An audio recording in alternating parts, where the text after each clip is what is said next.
Hey you and welcome to this video where I will help you out how to stop loss right here in Tradovate. And if you want to do this, we go right here to trading.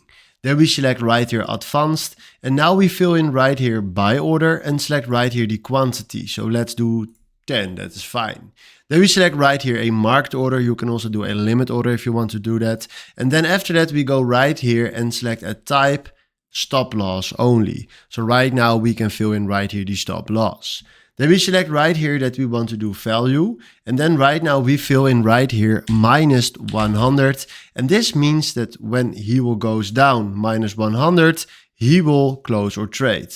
So right now I see it's not working. So let's do something like 100. And this means that when the total position goes down for $100, he will close or trade.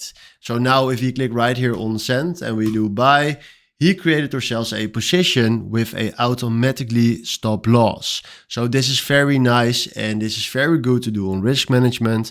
But right now when we're away and the price goes down for $100, he will close or trade.